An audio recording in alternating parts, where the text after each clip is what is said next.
Call the Committee on Transportation and Infrastructure to order. Pursuant to Committee Rule 6F and House Rule 11, Clause 2, HF, the chairman may postpone further proceedings today on any question of approving any measure or matter or adopting an amendment in which a recorded vote of the yeas and nays are ordered. I ask unanimous consent that the chairman be authorized to declare a recess at any time during today's meeting. Without objection, that's so ordered. A bill and amendment text have been distributed electronically, and paper copies are available here in the hearing room. As a reminder, the committee may use an electronic system for requested recorded votes. Today, the committee is considering an amendment in the nature of a substitute to H.R. 3055, transitioning, retiring, and new service members to Port, Ocean, Rail, and Truck Jobs Act, or the Transport Jobs Act. An amendment in the nature of a substitute to H.R. 3423, Facility for Runway Operations and Safe Transportation Act, or the FROST Act. H.R. 3477, Ensuring Airline Resiliency to Reduce Delays and Cancellations Act. An amendment in the nature of a substitute to H.R. 2591, the Mental Health and Aviation Act of 2025. H.R. 3331, Mariner Exam Modernization Act. An amendment in the nature of a substitute to H.R. 3427, Water Resources Technical Assistance Review Act. H.R. 3428, Mid-Atlantic River Basin Commissions Review Act. H.R. 3424, Shared Property Agency Collaboration and Engagement of 2025, or the Space Act of 2025. An amendment in the nature of a substitute to H.R. 3425, Personnel Oversight and Shift Tracking Act of 2025, or the Post Act of 2025. H.R. 3426, Courthouse Affordability and Space Efficiency, the Case Act of 2025, and 30 General Services Administration Capital Investment and Leasing Program resolutions. Finally, I'd ask unanimous consent for the committee to use an amendments roster for any items under consideration by the committee. Without objection, that is so ordered. Our first item for consideration is H.R. 3055, the Transport Jobs Act, and I'd ask unanimous consent to discharge the Subcommittee on Railroads, Pipelines, and Hazardous Materials from further consideration of H.R. 3055, and without objection, that is so ordered. I now call up the bill for consideration. Without objection, the first reading of the bill is dispensed with. The bill is now considered as read and open for amendment at any point. And I now recognize Mr. Barrett to offer his amendment in the nature of a substitute. Thank you, Mr. Chairman. I have an amendment at the desk. Please designate. An amendment in the nature of a substitute to H.R. 3055, offered by Mr. Barrett. Without objection, the amendment in the nature of a substitute shall be considered as read and shall be considered as a base text for purposes of further amendment. I now recognize Mr. Barrett for 5 minutes for his opening or for his statement. Thank you, Mr. Chairman, and appreciate your willingness to bring this bill for consideration before the committee. And I'm proud to have introduced H.R. 3055, the Transport Jobs Act, alongside my colleagues, Representatives Skolton, Bost, and Gillen. I came home from the Army on an assignment a little over a decade ago and was shocked to find that so many veterans in Michigan were struggling to find opportunities for work. These were well-educated, highly trained, and highly capable people that were struggling to find opportunities and meaningful employment in Michigan. And at the time, Michigan had the second highest veteran unemployment rate in the entire country. I know that no one is better trained or more mission-focused than our veterans, regardless of what branch they served in. But many are struggling to find employment still, and our veteran unemployment rate tends to exceed the overall unemployment rate in the economy, leaving behind opportunities for veterans. But I'm hopeful this bill will provide a solution to that, or a part of a solution.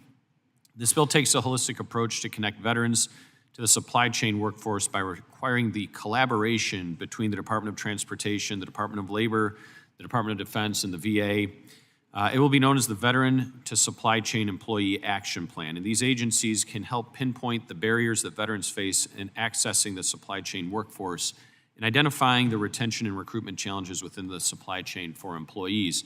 I can point specifically to examples of transferability of licensure and qualification and experience and other things that veterans acquire while they are in service that may not be immediately transferable, that we can work toward streamlining those types of situations.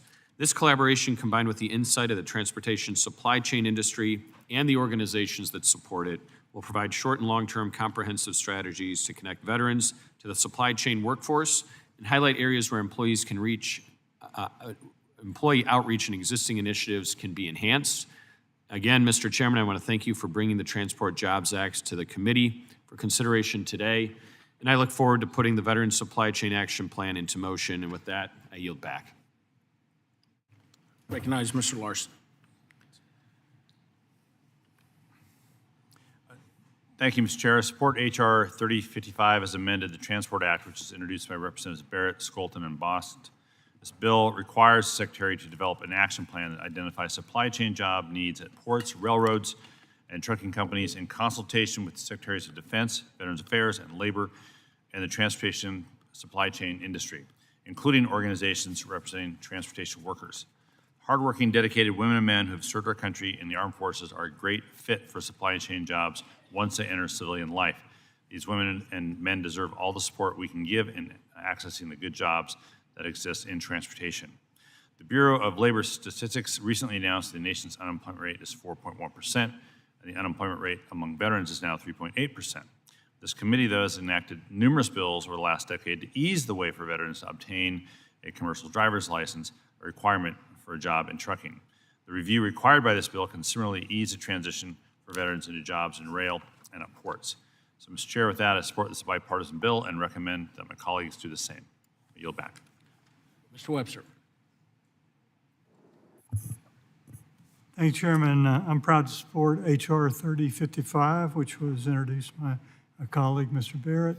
Members of the armed forces often possess skills necessary to fill crucial roles in our supply chain and yet face challenges in seeking this type of employment. H.R. 3055 removes barriers for active duty service members and veterans to fill those critical supply chain roles. This builds a small way that we can assist those who have served our country while also strengthening our nation's supply chain workforce. Yield back. Yield back. Ms. Skolton. Thank you, Chair Graves, Ranking Member Larson, for giving us the opportunity to hear these critically important bipartisan bills. I'm so proud to support the Transport Jobs Act with the leadership of my fellow Michigander and incredible veteran himself, Mr. Barrett. Our nation is nothing without our servicemen and women. Veterans who have selflessly served our country should never have to face barriers in finding employment. The Transport Jobs Act will play a key role in removing barriers and streamlining the process to career post-service, while also working to keep our supply chains running. It's truly a win-win. I urge my colleagues to support the Transport Jobs Act and ensure veterans are connected to high-demand jobs in the transportation sector. Thank you. I yield back. Anyone else wish to be heard on the amendment in the nature of a substitute? Seeing no one, are there any amendments to the amendment in the nature of a substitute to H.R. 3055? Hearing none, and I would urge my colleagues to support this. But hearing none, the question is on the adoption of the amendment in the nature of a substitute to H.R. 3055. All those in favor signify by saying aye. Aye. All opposed signify by saying nay. The opinion of the chair, the ayes have it. The amendment in the nature of substitute is adopted. The question is now on adoption and favorable reporting of H.R. 3055 as amended. All those in favor signify by saying aye. All those opposed signify by saying nay. In the opinion of the chair, the ayes have it. The ayes do have it. And H.R. 3055 as amended is agreed to and ordered favorably reported to the House. Without objection, the motion to reconsider is laid on the table. Okay. All right. Our next item for consideration is H.R. 3423, the Facility for Runway Operations and Safe Transportation Act, or the FROST Act. And I ask unanimous consent to discharge the Subcommittee on Aviation from further consideration of H.R. 3423, and without objection, that is so ordered. I now call up the bill for consideration without objection. The first reading of the bill is dispensed with. The bill is now considered as read and open for amendment at any point. I now recognize Mr. Weed to offer his amendment in the nature of a substitute. I have an amendment in the nature of a substitute at the desk. Please designate. An amendment in the nature of a substitute to H.R. 3423 offered by Mr. Weed. I now recognize Mr. Weed for 5 minutes for your amendment. So thank you, Mr. Chairman. H.R. 3423, the Facility for Runway Operations and Safe Transportation, or FROST Act, is a bipartisan proposal that would allow Airport Improvement Program funds to be used to acquire storage facilities for de-icing equipment and fluids, which are essential for ensuring safe and timely flight operations across the country.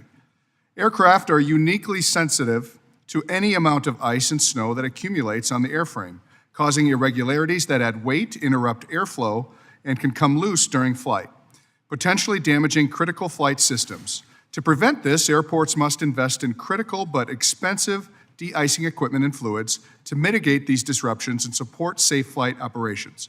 Currently, AIP funds may be used to acquire this equipment, yet storage facilities for it are explicitly excluded. This bill aims to fix that. I am proud to introduce this important legislation to provide for the proper storage of this critical equipment. I yield back. Mr. Larson. Thank you, Mr. Chair. I support H.R. 3423, the FROST Act, a bill that would make it easier for U.S. airports to store certain critical safety equipment. De-icing an aircraft is vital to maintaining safe flight operations, particularly during takeoff. Ice and snow accumulation on aircraft surfaces, particularly on wings, can reduce lift, limit airflow, and subsequently make the aircraft much harder for a pilot to control. That's why operators are federally mandated to use de-icing equipment when ice and snow accumulate on aircraft. This equipment is so important that improper use has been cited by the NTSB as a cause of multiple aviation accidents. The harmful effects of climate change have contributed to more extreme weather across the country, making de-icing fluids and equipment even more of a necessity in recent years. Thus, the ability for airport sponsors to store this equipment on property is essential to safe and efficient flight operations. The FROST Act will allow that, and I want to thank Representative Weed and Representative Skolton for sponsoring this important bipartisan bill. I urge my colleagues to support it, and with that, I yield back. Thanks, Rick. I now recognize myself for 5 minutes, and basically all I want to say is you can use AIP dollars to purchase the equipment. There's no reason why you shouldn't be able to use AIP dollars to build the facilities to house it. With that, I yield back and recognize Ms. Skolton. Thank you, Mr. Chair, Mr. Ranking Member, and grateful to Mr. Weed's common sense leadership here on the FROST Act. From Michigan, we certainly know a thing or two about icy cold winters, and this bill would ensure, of course, that airports can leverage the funding from the AIP program to store this de-icing fluids and equipment. As you said, Mr. Chairman, no reason you shouldn't be able to, if you can use it to purchase the equipment, you got to be able to use it for the storing. This will be critically important for airports in my district, like the Gerald R. Ford International Airport and the Muskegon County Airport, to keep flights moving during cold winters. I encourage my colleagues to support this common sense bill to ensure airports are well equipped for icy weather. Thank you. I yield back. Does anyone else wish to be heard on the amendment? Seeing no one, are there any amendments to the amendment in the nature of a substitute to H.R. 3423? Seeing none, the question is now on the adoption of the amendment in the nature of a substitute to H.R. 3423. All those in favor signify by saying aye. All opposed signify by saying nay. The nays have it, and the amendment in the nature of a substitute is adopted. The question is now on the adoption and favorable reporting of H.R. 3423 as amended. All those in favor signify by saying aye. All opposed signify by saying nay. Opinion of the chair, the ayes have it. The ayes do have it.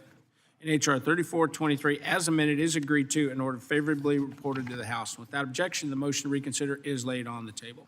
All right. Our next item for consideration is H.R. 3477, the Ensuring Airline Resiliency to Reduce Delays and Cancellations Act. I'd ask unanimous consent to discharge the Subcommittee on Aviation from further consideration of H.R. 3477. Without objection, that is so ordered. I now call up the bill for consideration. Without objection, the first reading of the bill is dispensed with. And the bill is now considered as read and open for amendment at any point. I recognize myself for 5 minutes. I do want to thank Mr. Larson, Mr. Cohen, for their work on this legislation and their leadership on this issue. This exact legislation was reported by unanimous consent by the committee last September, and I encourage my colleagues to once again support the legislation. We've seen numerous airline schedule collapses driven by both internal and external factors, and this bill is going to ensure that airlines have operational resiliency plans in place to consider specific factors, which includes how airlines can quickly and efficiently rebuild passenger and crew schedules. Additionally, the legislation is going to help ensure that passengers are not left stranded for days due to any lackluster airline responses to operational difficulties. A provision similar to this bill is included in the House-passed FAA reauthorization, but ultimately fell out of the bill during conference. Again, I do want to thank Mr. Larson and Mr. Cohen for your leadership on this issue, and I'd urge support of the legislation. With that, I recognize Rick. Thank you, Mr. Chair. I urge support for H.R. 3477, the Ensuring Airline Resiliency to Reduce Delays and Cancellations Act, my bill to help prevent or limit the impact of future mass flight disruptions on the traveling public. The last several weeks have highlighted the cascading impacts these disruptions can have on the National Airspace System, or the NAS. For instance, Newark International Airport has experienced 3 disruptions in less than 2 weeks due to aging air traffic control equipment and ongoing workforce challenges. I look forward to working with the Chair on advancing legislation that modernizes our ATC infrastructure, grows the aviation workforce, and prevents future disruptions. But these disruptions not only jeopardize the safety of the NAS, they also degrade the passenger experience and erode the public's confidence in the aviation system. During a flight cancellation or significant delay, passengers are often left with an impossible choice: pay potentially exorbitant fees to quickly rebook another flight, or be left stranded and forced to pay a number of unanticipated expenses, such as meals, hotels, and other incidental costs, until a return flight can be booked. Fortunately, the 2024 FAA reauthorization law works to mitigate the impacts of mass flight disruptions by ensuring consumers are entitled to a cash refund and requiring airlines to have reimbursement policies on meal, lodging, and other incidental costs during the disruption. Ultimately, though, adequate preparation and planning by airlines will often determine whether the impact of these disruptions on passengers will be mitigated. And when an airline is unprepared for these events, passengers pay the price. That's why I introduced the Ensuring Airline Resiliency to Reduce Delays and Cancellations Act.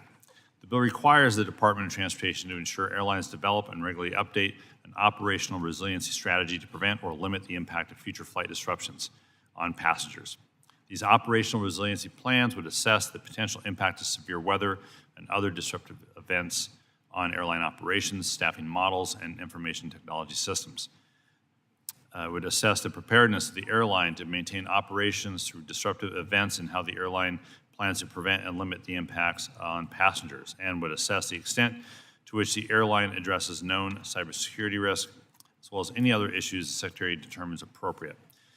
The bill also calls on the GAO to evaluate the effectiveness of the airline's operational resiliency plans and issue a report on its findings to Congress.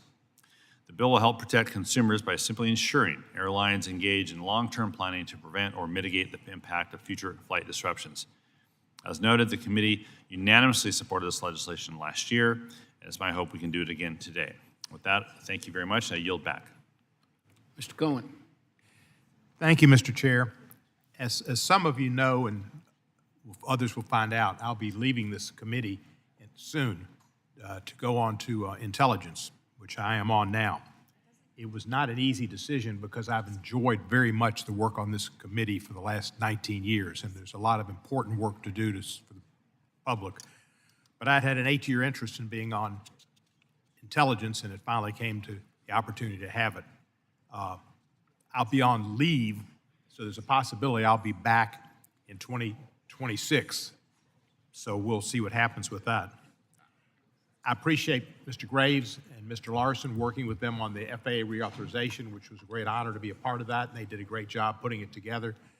And I will miss them. I'll miss all my colleagues on this committee. I won't miss Mr. Crawford and Mr. Perry because they're already on intelligence. We're going to be together again over there. But be happy to call you Chairman Crawford. I will miss Mr. Oberstar, who was my first chairman and who I look at often, and Mr. Young, who was one of my best friends in Congress, and Young Schuster, and Mr. DeFazio. They'll still be here. This is one of my last bills in that final acts, and it's proud that it'll be a bill I work on with my friend, Mr. Larson. Our bill is timely, common sense legislation that deserves swift passage. In recent years, we've seen an alarming rise in flight disruptions, cancellations, delays, and system meltdowns that have stranded passengers and upended lives. From severe weather to airline IT failures to workforce shortages, these events have exposed real vulnerabilities in our aviation system. Travelers deserve an airline ticket that's reliable, resilient, and responsive. Our bill directs the Department of Transportation to require air carriers to develop and regularly update operational resiliency strategies to prevent or mitigate the impact of future disruptions.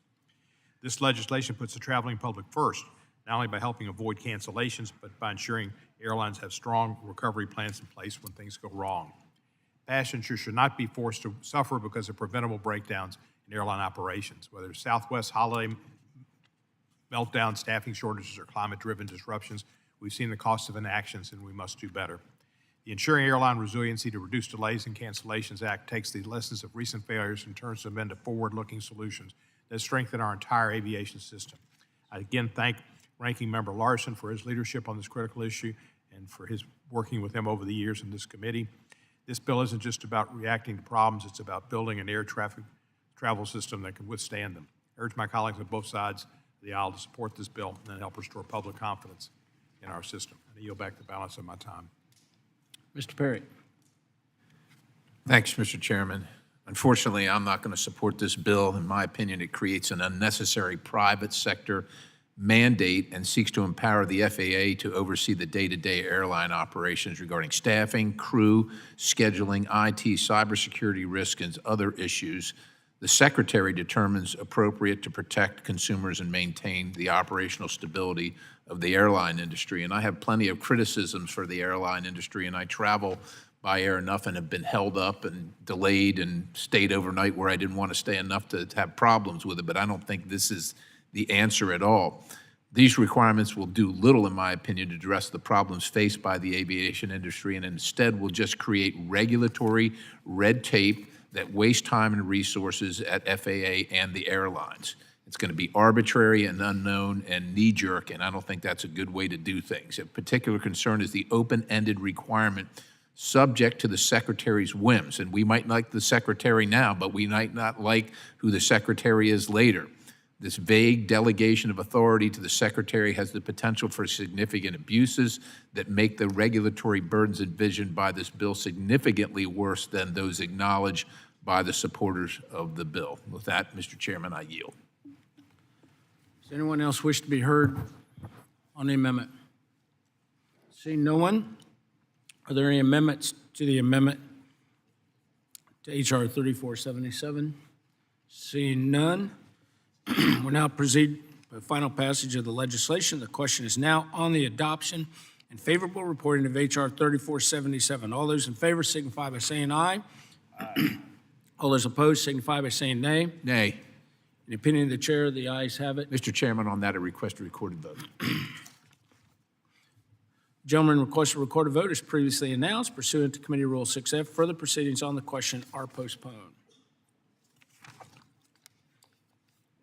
Our next item for consideration is H.R. 2591, the Mental Health and Aviation Act, and I'd ask unanimous consent to discharge the Subcommittee on Aviation from further consideration of H.R. 2591. Without objection, that is so ordered.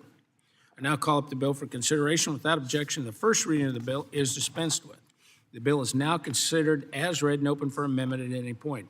I now recognize Ranking Member Larson to offer his amendment in the nature of a substitute.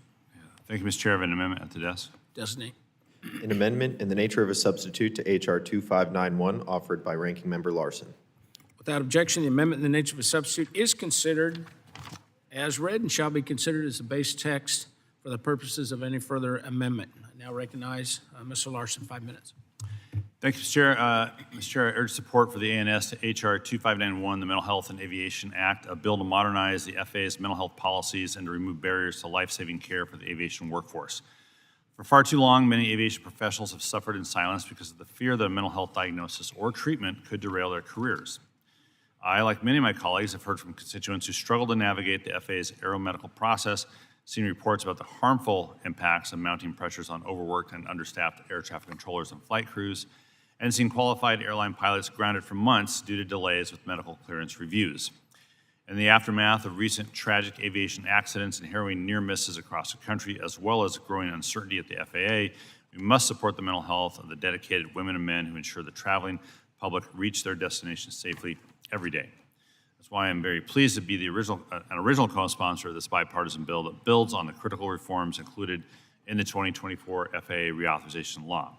Specifically, the ANS to HR 2591 requires the FAA to implement the recommendations of the Aviation Workforce Mental Health Task Group and the Mental Health and Aviation Medical Clearances Aviation Rulemaking Committee within 2 years and provide justification to Congress if it decides not to implement any of these recommendations. Directs the FAA to annually review and update its mental health-related policies for pilots and air traffic controllers in consultation with key stakeholders.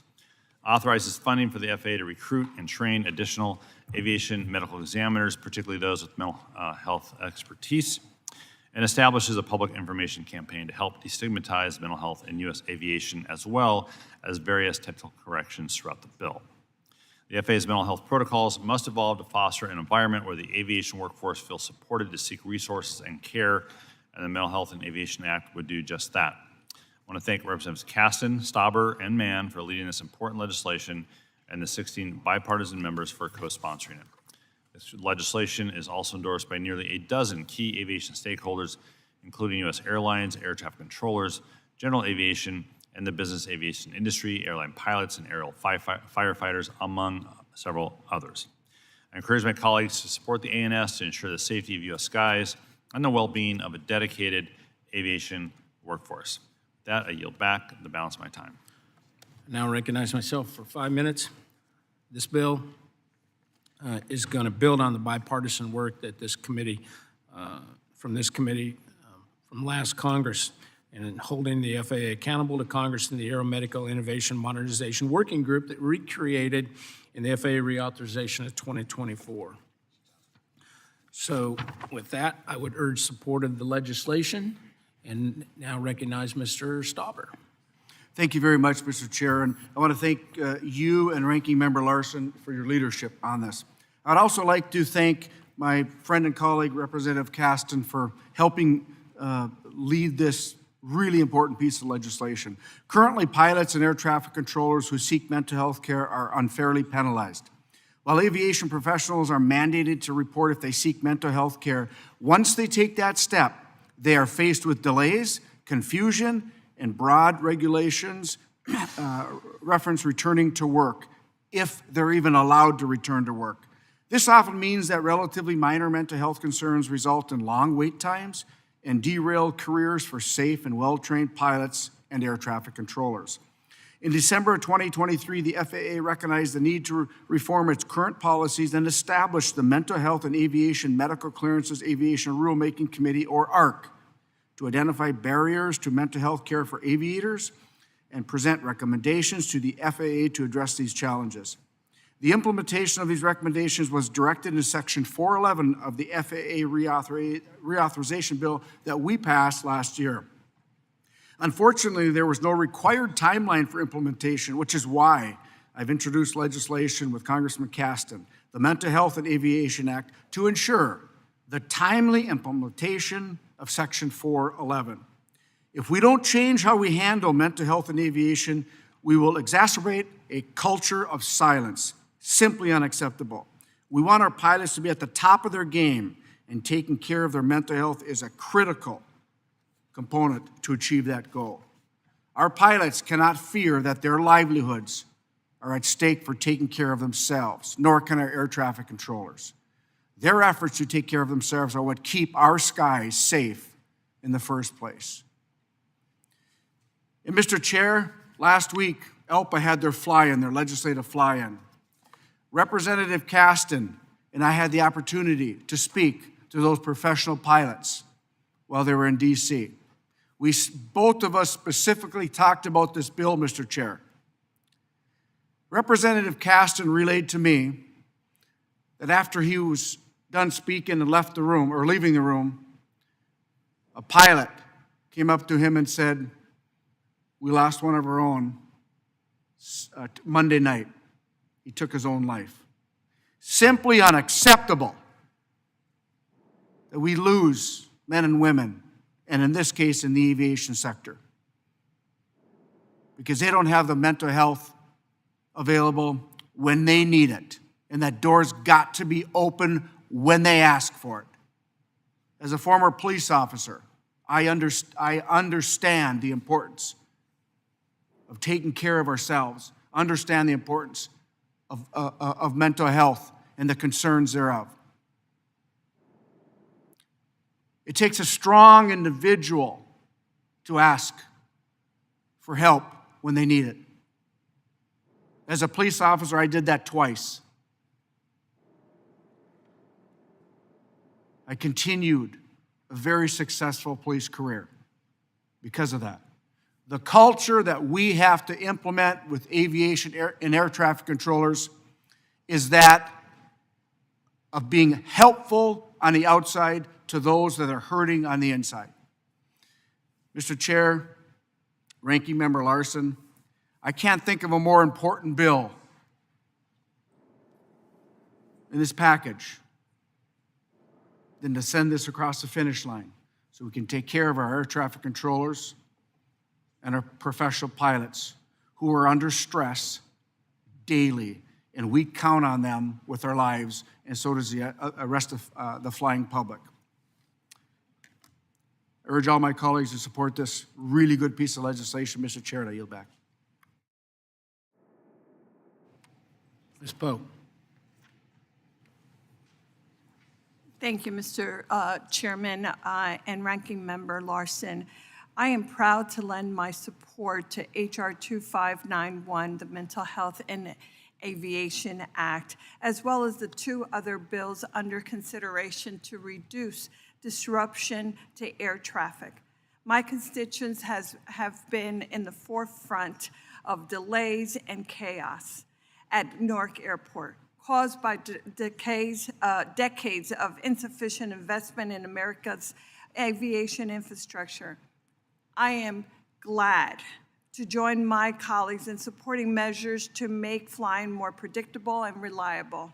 I would note that the recent turmoil in American air traffic hasn't just impacted passengers. Air traffic controllers, pilots, flight attendants, and others have faced increased stressors as the hard work to keep the flying public safe. I applaud their advocacy to ensure that everyone who needs support for their mental health is able to receive it and that they are able to return to work when they are ready. Thank you, Mr. Chairman. I yield back. Mr. Perry. Thanks, Mr. Chairman. I intend to vote no on this bill. While it intends to provide a pathway for controllers and pilots to seek help for mental health conditions or symptoms of mental health conditions and disclose those conditions or symptoms, and I think that's a good thing. Unfortunately, I remain concerned that in doing so under this program, we're allowing for the conditions that may result in someone having a mental health crisis while in the cockpit, being allowed to remain in the cockpit or returning to the cockpit of an airplane with hundreds of souls on board, and that's something I can't support, and I yield the balance. Mr. Johnson. Thank you, Mr. Chairman. I rise today in strong support of this amendment because it speaks to something we don't talk about enough, which is the mental health of people who keep our skies safe. Their jobs demand precision, calm under pressure, and a commitment to safety that never takes a day off. But too often, these same professionals are made to feel like seeking help for their mental health is a threat to their careers. That kind of fear is dangerous, not just to them, but to all of us who depend on their judgment and focus. This amendment says enough. It says, we trust you. Your health matters. It ensures that no employee has to choose between their well-being and their job. In a year where we've seen multiple aviation incidents, the stakes couldn't be clearer. Safety doesn't just come from machines and regulations, it comes from people. We need our people to be healthy, supported, and able to speak up without fear of retribution. This is how we build a safer, stronger aviation system, one that treats its workforce with the trust and dignity they deserve. I urge my colleagues to support this amendment, and I yield back. Mr. Kennedy. Thank you, Mr. Chair. I'm proud to stand with Representative Stauber, Mann, and Caston in supporting this legislation. I've been on the professional side with aviation professionals who came to me as a doctor and wanted to be clear to get an aviation license or to serve in these capacities and wanted their medical records cleared of any pejorative or stigmatizing mental health issues in an effort to try to artificially suggest that they had no issues with these problems so that they could actually get a job or to maintain their job. I'll just say the culture of silence that Representative Stauber referenced earlier is a real issue. Many of us in this room suffer from one version or another of a mental illness, and the stigma and pejorative nature of the historical considerations of this, we need to move beyond that. The reality is there are many treatments available. We need to encourage people to seek out those treatments. They can function in a normal, healthy capacity and be certified to actually serve in these capacities. And if we eliminate the capacity for politicians with mental health to serve in the Capitol and the important work that we do, many of us probably wouldn't be able to be here. I think we need to be careful about the pejorative, stigmatizing nature of this. I do share concerns with others on this committee about the $13+ million we're going to spend, at $13 million that we will spend on this. I believe, and I have been told, that there's a significant backlog with medical examiners, so I'm willing to allow that consideration to move to the side for the important nature of this bill.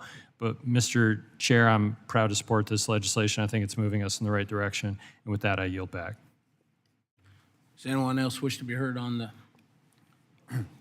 amendment?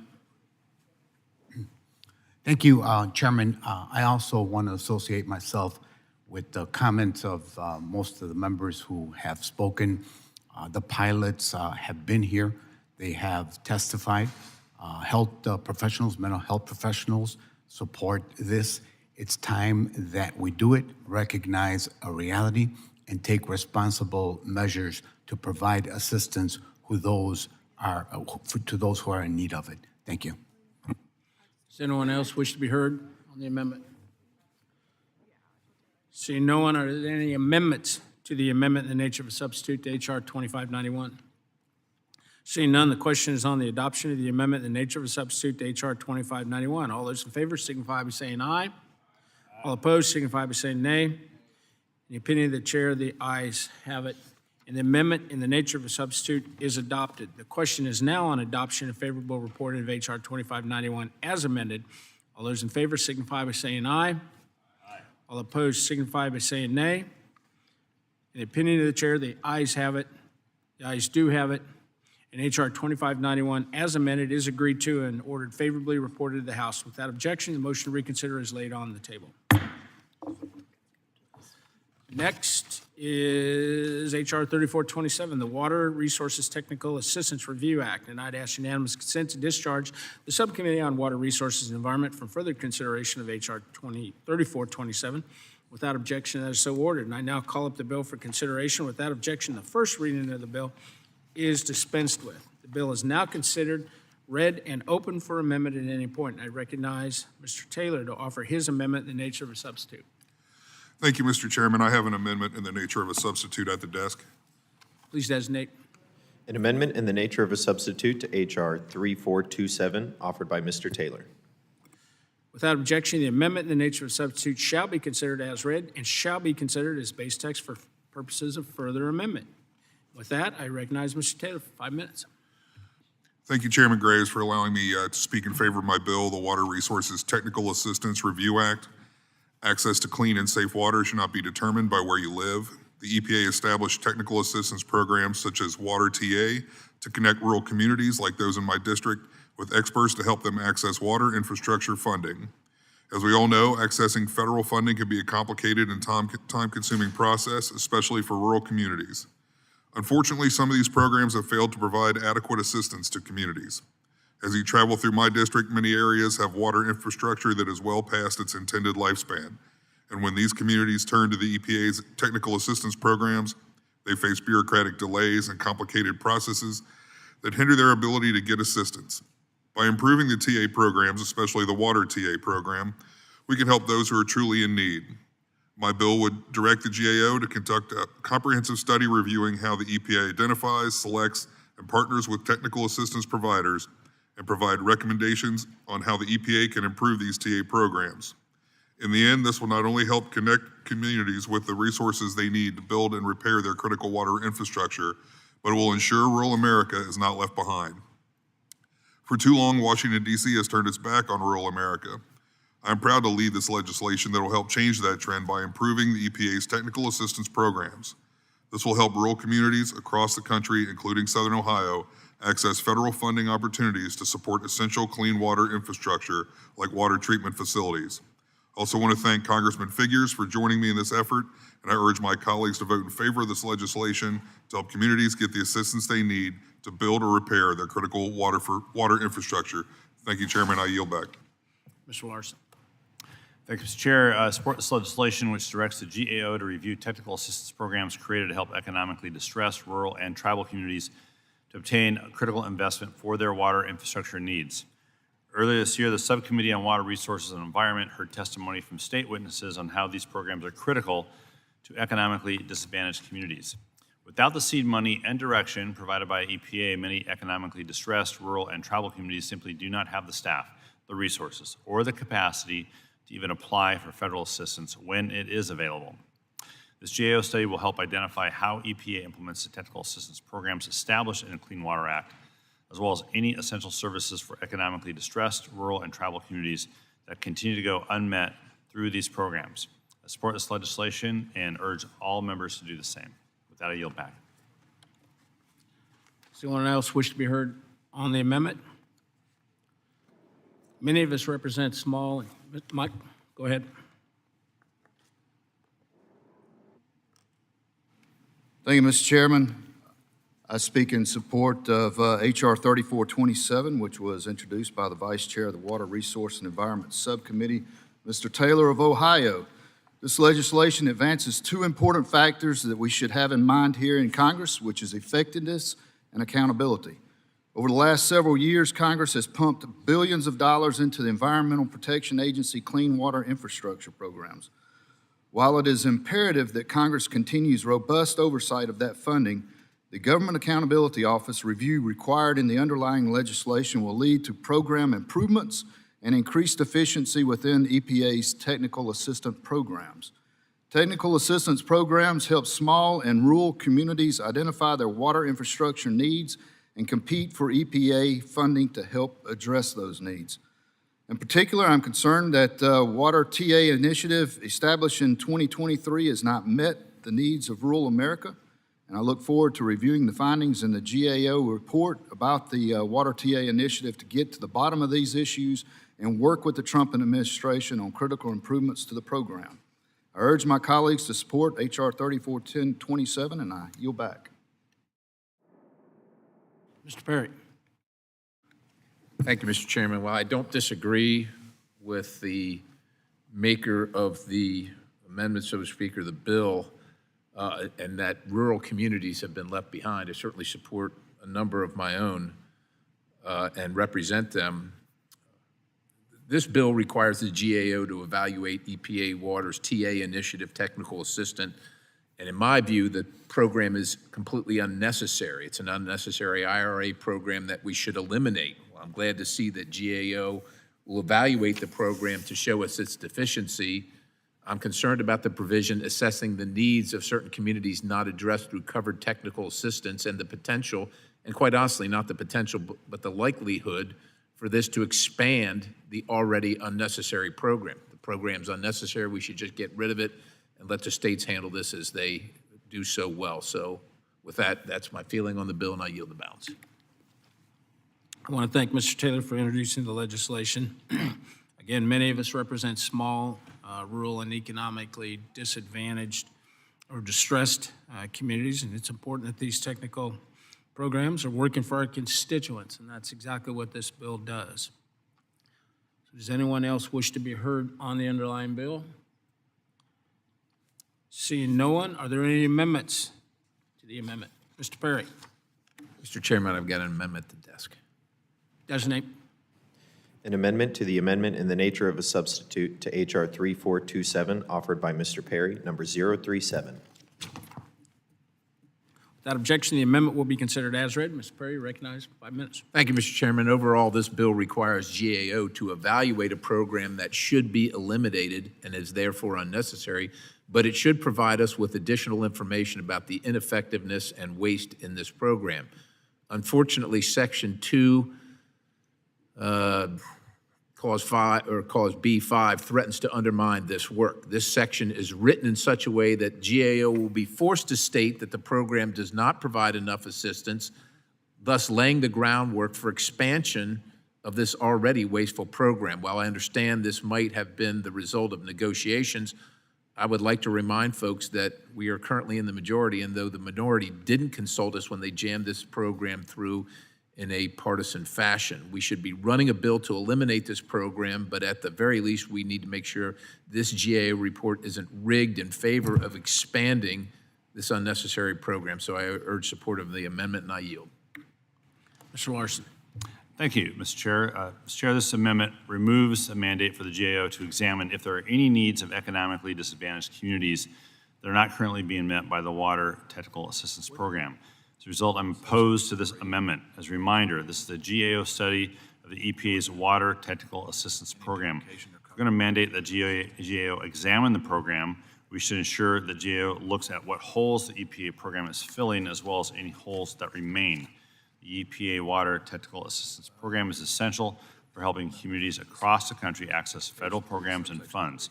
We should ensure the program is as effective as possible. I oppose this amendment, ask my colleagues to oppose it as well. And with that, I yield back. Does anyone else wish to be heard on the amendment?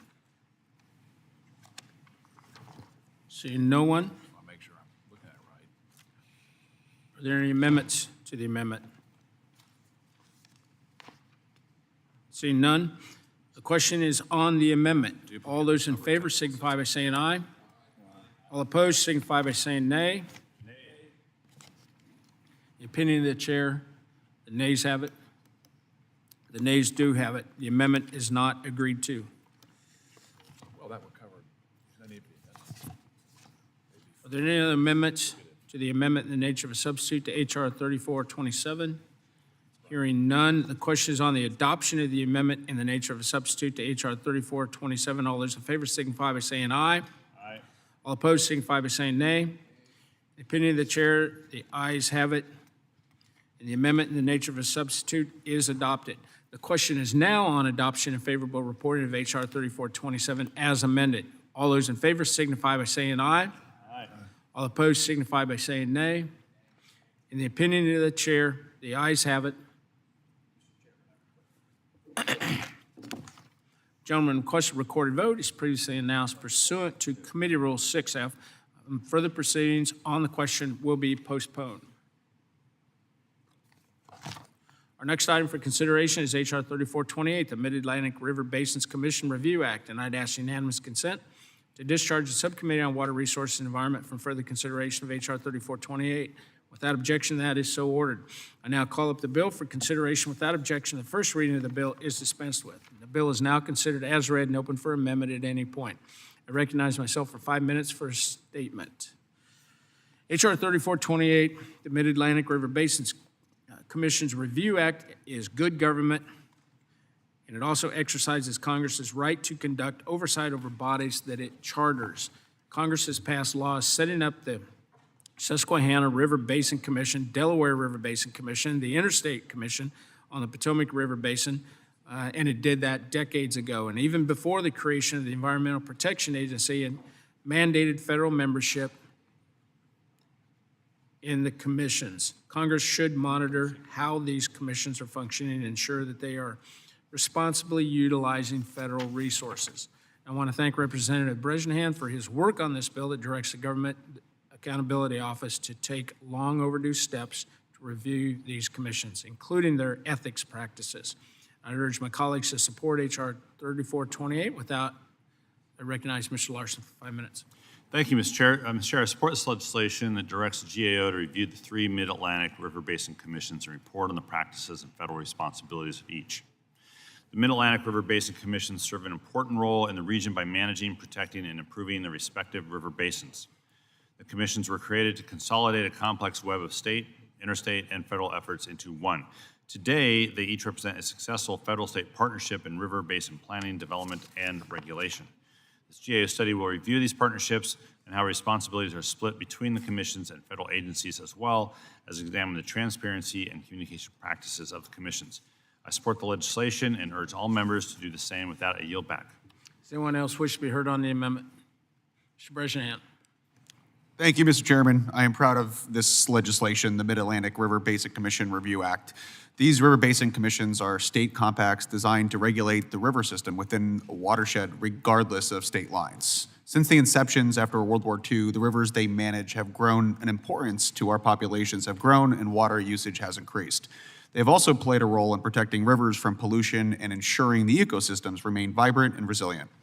This includes the Delaware River Basin Commission in my district. As their roles have grown, Congress has not always had insight into the exact responsibilities and tasks that the river basin commissions are undertaking. My legislation directs the GAO to conduct a study and compile recommendations of the Mid-Atlantic River Basin Commissions to ensure they have proper ethical policies in place, conduct an inventory of their federal responsibilities as well as best practices, and look to see if there are any of the responsibilities have become duplicative since their inceptions. My legislation then directs these river basin commissions to report back annually on how they are complying with these recommendations. GAO is the gold standard for federal reports. In fact, according to the GAO, 75% of their recommendations are implemented over a 4-year period. GAO has conducted numerous reports and studies of government agencies, and I trust that this proper oversight will help these river basin commissions find ways to improve their services to the citizens and the rivers they serve. I'd also like to thank Congressman Scott Perry for co-sponsoring this piece of legislation. Thank you. I yield back. Mr. Collins. Thank you, Mr. Chairman. I am proud to support H.R. 3428, which was introduced by my colleague from Pennsylvania, Mr. Bresnahan. The people of the 10th District of Georgia sent me to Congress to work to make sure that the federal government is efficient, effective, and accountable to the taxpayer. And while I may not represent the areas covered by the three river basin commissions, in this bill, I think we can all agree, no matter where we come from, that robust congressional oversight of these RBCs is needed. The RBCs were set up decades ago after Congress passed the compacts into law. At least one member of each commission is from the federal government. They are authorized to receive federal funding and often receive money from other federal agencies like the Environmental Protection Agency and the Army Corps of Engineers. These RBCs tend to fly under the radar, and it's time that Congress conducts oversight of them to make sure they are spending taxpayer dollars wisely and in accordance with the law. As federally authorized commissions, it's also important for Congress to make sure they are acting in both a transparent and ethical manner. I look forward to reviewing the findings of the GAO report required by this bill and ensuring these commissions are working for the communities they are supposed to serve. And I urge my colleagues to support this bill and yield back my time. Mr. Perry. Thanks, Mr. Chairman. I want to begin by thanking Representative Bresnahan for this outstanding piece of legislation. His district should be proud of him and his work. This bill directs the GAO to review the Delaware, Susquehanna, and Potomac River Basin Commissions and their ethics, practices, public communication, and how each carries out its federal responsibilities. Over the past 50 years, these commissions have operated with little to no federal oversight, general impunity, quite honestly, leading to mismanaged funds, ethical concerns, and regulatory expansion well beyond anything originally envisioned or conceived. This review of the commissions is vital to ensure that they are appropriately using taxpayer and ratepayer resources and are not creating regulatory burdens beyond the scope of their authorities. The significant fees imposed upon those living in the river basin, as well as the use restrictions, have ballooned out of control, oftentimes without any possibility for redress whatsoever. Unfortunately, state investigations have raised significant questions about their use of taxpayer resources and the ethics with which they operate.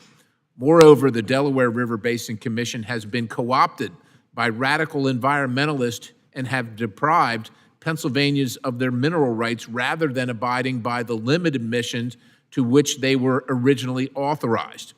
This report is an important first step. It's just a first step towards correcting and right-sizing these commissions to ensure responsible use of taxpayer funds and to end the harassment of Pennsylvanians and others in these commissions' jurisdictions by those commissions themselves. And so I thank the gentleman. I support the legislation and urge all others to support it as well. And with that, Mr. Chairman, I yield back. Does anyone else wish to be heard on the amendment in the nature of a substitute? All right. Seeing none, we're now considering the bill for amendments. For what purpose, Mr. Ezell? Seek recognition. Thank you, Mr. Chairman. I have an amendment at the desk. Please designate. An amendment to H.R. 3428 offered by Mr. Ezell of Mississippi, number 024. Without objection, the amendment will be considered as read. Mr. Ezell, you're recognized for 5 minutes. Thank you, Mr. Chairman. My amendment is simple and direct. It simply expands oversight to include my home state. The Mississippi River Commission, or the MRC, focuses on a large drainage basin. This basin includes portions of 31 states resembling a funnel that empties into the Gulf of America. MRC's primary mission is to improve navigation and manage flood control on the Mississippi River. For far too long, the watershed of the region, Mississippi and the Sound of Mississippi, has felt the pain of a lack of oversight from the Army Corps of Engineers. Expanding oversight is common sense. I appreciate Representative Persine for his help on this matter, but Mr. Chairman, I want to withdraw the amendment, but I do ask for some commitment from the committee to assist me going forward with this and a field hearing and some other options of cooperation so we can give this a little more attention. Absolutely, and I commit to doing that. I know this is a regional issue, and there's some support and opposition. So we will see if we can find a solution and work on that. Thank you. Thank you, sir. I yield back. Are there any other amendments to H.R. 3428? Seeing none, we'll now proceed to final passage of the legislation. The question is now on the adoption and favorable reporting of H.R. 3428. All those in favor signify by saying aye. Aye. All opposed signify by saying nay. In the opinion of the chair, the ayes have it, and H.R. 3428 is agreed to and will be favorably reported to the House, and without objection, the motion to reconsider is laid on the table. Next. Up for consideration is H.R. 3424, the Shared Property Agency Collaboration and Engagement Act of 2025, or the Space Act of 2025. I'd ask unanimous consent to discharge the Subcommittee on Economic Development, Public Buildings, and Emergency Management from further consideration of H.R. 3424. Without objection, that is so ordered. Now call up the bill for consideration. Without objection, the first reading of the bill is dispensed with. The bill is now considered as read and open for amendment at any point. 3424 is the Space Act is going to help save some taxpayer dollars by helping to identify opportunities for federal agencies to increase the use of shared space arrangements. This act achieves the goal by building upon the public building reforms that this committee made last Congress in the Thomas R. Carper Water Resources Development Act of 2024. Specifically, the legislation directs the administrator of the General Services Administration to develop criteria that's going to facilitate the expanded use of space sharing and co-locating. It also requires the administrator to brief the relevant committees to ensure timely implementation. I want to thank Mr. Onder for this legislation, for his leadership on the important bill, and I want to help ensure the federal real estate portfolio is the right size. With that, I would urge support for this legislation. Recognize Mr. Larson. Thank you, Mr. Chairman. I'm pleased to speak in support of my bill, H.R. 3424, the Shared Property Agency Collaboration and Engagement Act, or SPACE Act. I'm grateful to Congressman Chris Pappas for co-leading this bipartisan effort to ensure greater efficiency and accountability to federal government real estate decisions. The General Services Administration, GSA, currently manages more than 8,300 owned and leased properties, totaling 363 million square feet. Yet many of these facilities are underused, duplicative, or poorly maintained. For example, in 2023, the GAO found that of 24 headquarter buildings, 17 of those agencies were using 25% or less of their capacity. Agencies often operate in silos. One agency leases new office space while another has empty square footage in the same city. There is no coordinated system to ensure agencies share space or consolidate operations when possible, and that lack of communication leads to wasted taxpayer dollars. The Space Act will direct the administrator of the GSA to identify barriers to federal agencies sharing space in federally owned or leased buildings, and to develop solutions to overcome those barriers. This includes examining logistical, legal, regulatory, or cultural hurdles that prevent agencies from entering into shared use agreements, even when such agreements would save money and improve efficiency. Once the administrator completes this review, the GSA must report its findings and recommendations to the relevant committees of jurisdiction in both the House and the Senate. This is a fiscally responsible good government reform. It makes existing government work smarter. We shouldn't be asking taxpayers to fund more buildings, especially with a $36 trillion debt, when the federal government already has plenty of space that is being mismanaged or ignored. The Space Act promotes better use of what we already own, reducing waste and protecting taxpayer dollars. This is not a new idea. The GAO, the Public Buildings Reform Board, and numerous oversight bodies have repeatedly recommended this type of interagency cooperation to reduce costs and to improve management. Again, I want to thank Congressman Pappas for his work with me on this legislation. It is the kind of common sense, bipartisan approach that shows we can work together to fix real problems without adding bureaucracy or spending more money. The Space Act is about accountability and stewardship. I urge my colleagues to support H.R. 3424 and help us to move this important reform forward today. With that, I will once again recognize Mr. Larson.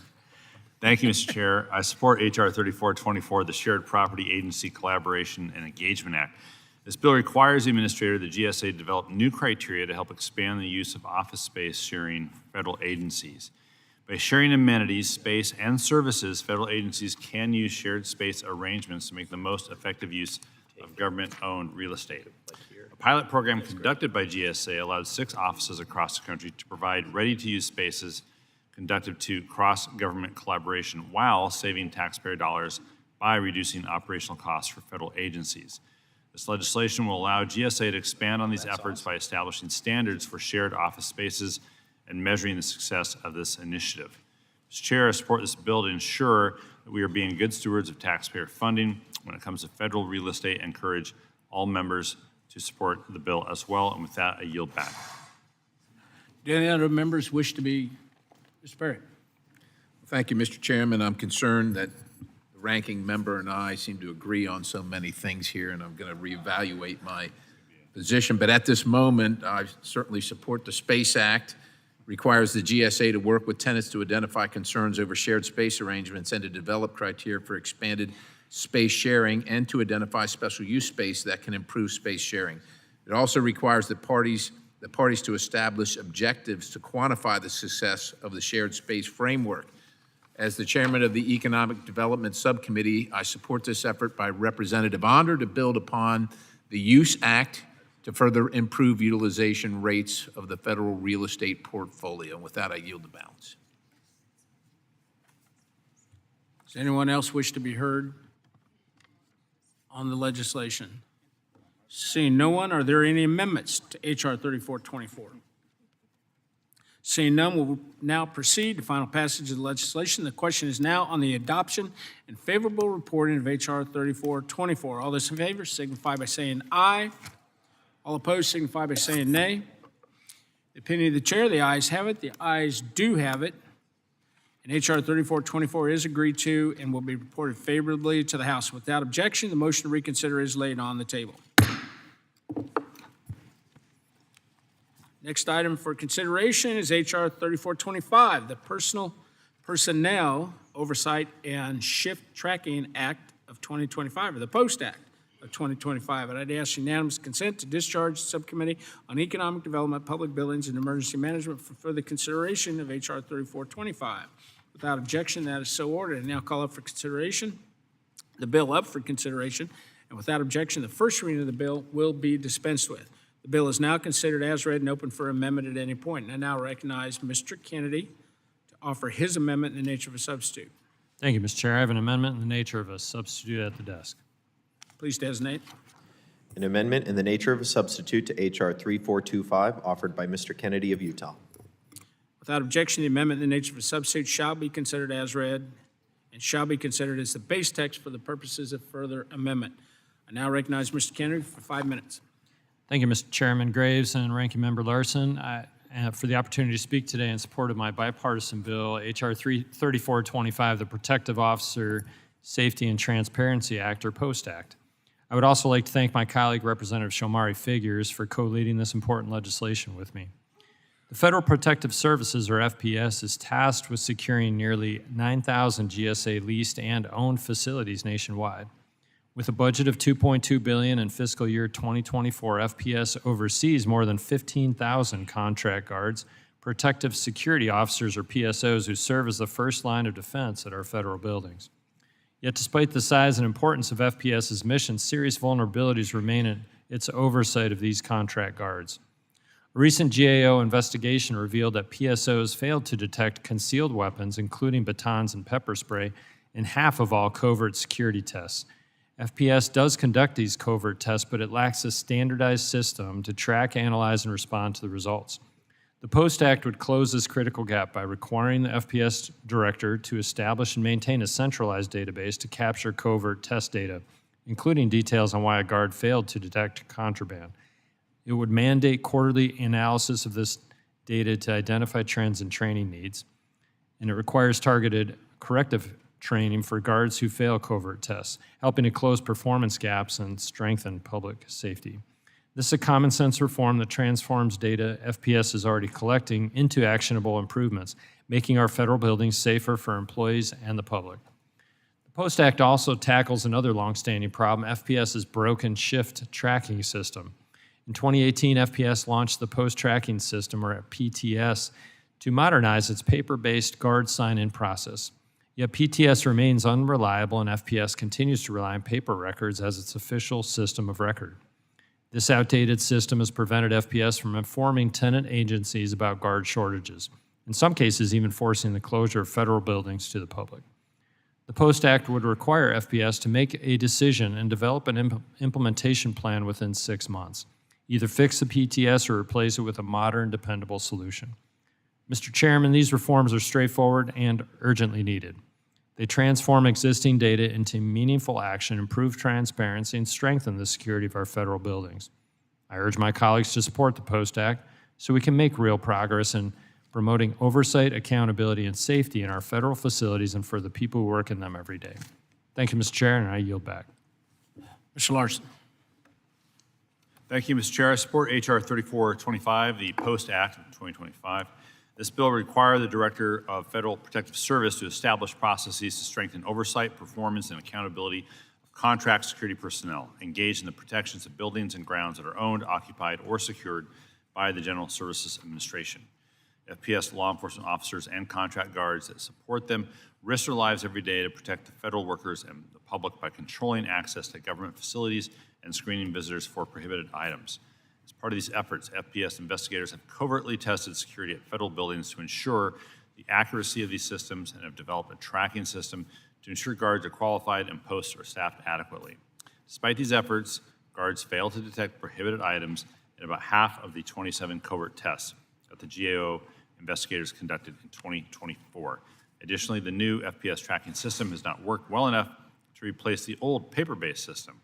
By improving FPS data collection and analysis and implementing the findings on these security tests, the agency will be better able to ensure the safety and security of federal buildings, employees, and the public.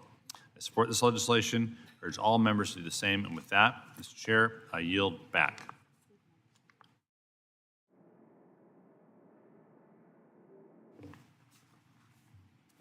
Any other members? Oh, Mr. Perry. Thanks, Mr. Chairman. Again, I agree with the ranking member on H.R. 3425, the POST Act. This bill improves safety at federal buildings by linking contract guard training to demonstrated security failures and requiring updates to the personnel tracking system to ensure staffing at security posts and better communication with tenant agencies. These improvements address the significant security concerns identified by the oversight conducted by the Economic Development Subcommittee. As chairman of the subcommittee, I support this effort by Representative Kennedy to improve federal building security and ensure the responsible use of federal lands, and I yield. Does anyone else wish to be heard? Seeing no one.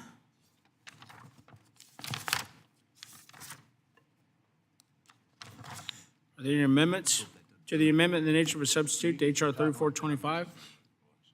Hearing none, the question is on the adoption of the amendment in the nature of a substitute to H.R. 3425. All those in favor signify by saying aye.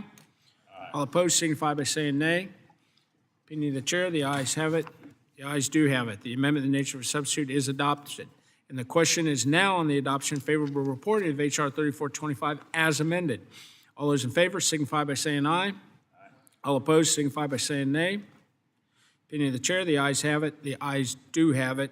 And H.R. 3425 as amended is agreed to and favorably reported to the House. Without objection, the motion to reconsider is laid on the table. Next item for consideration is H.R. 3426, the Courthouse Affordability and Space Efficiency Act 2025, or the CASE Act of 2025. And I'd ask unanimous consent to discharge the Subcommittee on Economic Development, Public Buildings, and Emergency Management from further consideration of H.R. 3426. Without objection, that is so ordered. And I now call up the bill for consideration. Without objection, the first reading of the bill is dispensed with. The bill is now considered read and open for amendment at any point. 3426, the CASE Act limits the size of courthouses by directing the GSA only to build space in new courthouses to accommodate courtroom sharing. Specifically, the CASE Act codifies the judiciary's current courtroom sharing policies for magistrates, senior and bankruptcy judges. But for larger courthouses, the bill also directs there can only be 2 courthouses for every 3 district judges, 2 courtrooms for every 3 district judges. The committee has reported out similar language in the past, and the subcommittee's hearing last month on courthouses reinforced the need for the legislation to protect the taxpayers against the court's tendency to overbuild and well beyond their actual courtroom space needs. I want to thank Mr. Shreve for his leadership on this and for working with Ms. Norton on this bipartisan bill. I'd urge support and recognize Mr. Larson. Thank you, Mr. Chair. Support H.R. 3426, the CASE Act of 2025. This bill develops sharing guidelines for the construction of new federal courthouses to ensure these spaces are being effectively used and prevent potential overbuilding in order to save taxpayer dollars. By implementing these standards into the design guide for federal courthouses, the GSA will be able to reduce construction costs and ensure that existing spaces in courthouse complexes are being fully utilized. Over the last 45 years, the Government Accountability Office has compiled a large body of work on federal courthouse construction, much of it at the request of this committee. The GAO has found the judiciary has requested and received courthouses that are larger than the size authorized by Congress and more expensive to build and operate than Congress was aware of. The judiciary has tried to meet the concerns of Congress. The Judicial Conference revised its courtroom allocation planning assumptions. New courtroom construction projects are to be designed to facilitate courtroom sharing for senior district judges, magistrate judges, and bankruptcy judges. But there is still some cause for concern, and this legislation, by establishing sharing guidelines for active district judges, will help. I support this legislation and urge my colleagues to do the same. With that, yield back. Mr. Shreve. Thank you, Chairman Graves and Ranking Member Larson. For some time, Congress has recognized that our federal government has more space than it requires, costing U.S. taxpayers additional billions of dollars. Last year, Congress passed public building reforms to get our executive branch agencies to right-size their space requirements. Unfortunately, the judiciary hasn't come alongside yet. My legislation, the CASE Act, will direct the GSA to construct our federal courthouses and to only build courthouses that incorporate a sharing by all federal judges. The CASE Act codifies the court's current sharing policies for magistrates, senior and bankruptcy judges, and larger courthouses of 10 or more active judges, and it will limit the number of courtrooms to 2 for every 3 judges. This is a standard based on data from courtroom usage and reviews by our GAO as to what would be reasonable from a sharing policy standpoint for our federal judges. This bill codifies the administration's approach to right-sizing our federal government and toward being good stewards of taxpayer dollars. The current design standards and typical government way of doing things is not in our taxpayers' best interest. Right now, each judge has his or her own courtroom space, meaning that these facilities oftentimes sit empty. The GSA is required still today to build for standards to account for potential judges, despite not having any new judgeships authorized by Congress for 30 years now. This is common sense and makes taxpayer money go a little further. Most Americans live within their means, and of course, we need to as well. I want to thank Ms. Norton for joining me on this legislation and for her work on this issue. I yield back. Mr. Perry. Thanks, Mr. Chairman. This bill optimizes courthouse space usage and informs future construction through a policy of courtroom sharing. This addresses the concerns raised at the most recent Economic Development Subcommittee about the utilization of courthouse space. As chairman of the subcommittee, I strongly support this effort by Representative Shreve and Delegate Norton. Urge my colleagues to do the same and yield the balance. Does anyone else wish to be heard?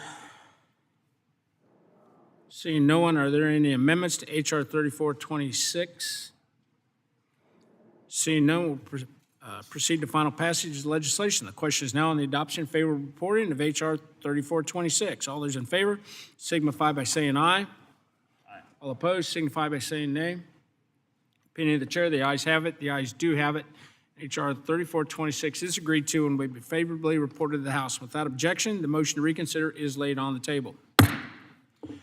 Okay, we're down to our last two bills, so we'll be about 15 more minutes. So tell staff, start getting people back here for the votes. Our next item for consideration is our 30 resolutions for projects in GSA, capital investment, and leasing program. And I'd ask unanimous consent to call up the resolutions en bloc. They are now considered as read and open for amendment at any point. Without objection, that is so ordered. I'd recognize myself for 5 minutes on the statement on the GSA resolutions en bloc. The 30 GSA resolutions we are considering today include 28 leasing projects for the VA health care clinics across the nation that support our veterans. I also want to thank the Committee on Veterans Affairs for working with us to review and clear these projects. In addition, the resolutions include leases for the National Transportation Safety Board and the Department of Defense that are expiring. And with that, I urge my colleagues to support these resolutions. I now recognize Mr. Larson for a statement on the resolutions. Thank you, Mr. Chair. Mr. Chair, I support the 30 leasing resolutions before us today. 28 of them will permit the GSA to provide space for VA clinics and medical centers throughout the country. These clinics and centers will help the VA deliver timely, accessible, and high-quality benefits, care, and services to meet the unique needs of veterans and all eligible beneficiaries. Another resolution will permit the GSA to extend the lease of the National Transportation Safety Board, the NTSB. The NTSB has occupied space in the same building since 2010 in Washington, D.C. The proposed lease will allow NTSB to carry out its essential mission of investigating accidents and events and issuing safety recommendations across various modes of transportation, including civil aviation, rail, transit, highways, marine, and pipelines. I support these resolutions and urge my colleagues to do the same. With that, I yield back. Mr. Boss, who's chairman of the Veterans Affairs Committee, worked real close with us on this, and also a member of this committee. Mr. Boss, you recognize. Thank you, Mr. Chairman. I want to thank you and your staff for working very closely with my staff to draft the VA FY25 and PACT Act lease resolutions before us today. These leases really do matter. These leases enable us to expand VA footprint by ensuring that the department can deliver care to veterans throughout the country. Whether it's a new clinic, expanding a facility, or a community living center, this is about making sure that veterans have access to VA care in the communities they call home. As chairman of the House Veterans Affairs Committee, I'm committed to investing in the infrastructure VA needs to meet the growing demand for services and to keep up with the needs of today's veterans. Once again, I want to thank my friend Chairman Graves and his staff for working with us, and I support this resolution. I urge all of my colleagues to do the same, and I yield back. Does anyone else wish to be heard on the bill? Seeing no one. Are there any amendments to the GSA resolutions en bloc? Seeing none, the question is now on adoption of the GSA resolutions en bloc. All those in favor signify by saying aye. All opposed signify by saying nay. Being the chair, the ayes have it. The ayes do have it, and the GSA resolutions en bloc are agreed to and approved. We're down to our last bill. Make sure members are on their way or get in here quickly. Our next item for consideration is H.R. 3331, the Mariner Exam Modernization Act. And I'd ask unanimous consent to discharge the Subcommittee on Coast Guard and Maritime Transportation for further consideration of H.R. 3331. Without objection, that is so ordered. And now call up the bill for consideration. Without objection, the first reading of the bill is dispensed with. The bill is now considered as read and open for amendment at any point. I recognize myself quickly for 5 minutes. H.R. 3331 will increase the practicality of the United States Merchant Mariner exam. As with all modes of transportation, training often enhances safety, and whether operators are mariners or they're truck drivers or they're pilots or they're train engineers, training and testing is vital to reducing accidents and increasing safety. This bill aims to provide critical oversight into the exam that mariners are required to pass prior to crewing American-flagged vessels, which are among the safest in the world. It is imperative that we mandate a continuous review of the exam to ensure it reflects the most modern technology and practices available in the maritime industry. The task that we are asking our American mariners to accomplish is inherently dangerous, and we owe the brave men and women that take up this calling a credentialing exam that reflects the modern world in which they will be operating.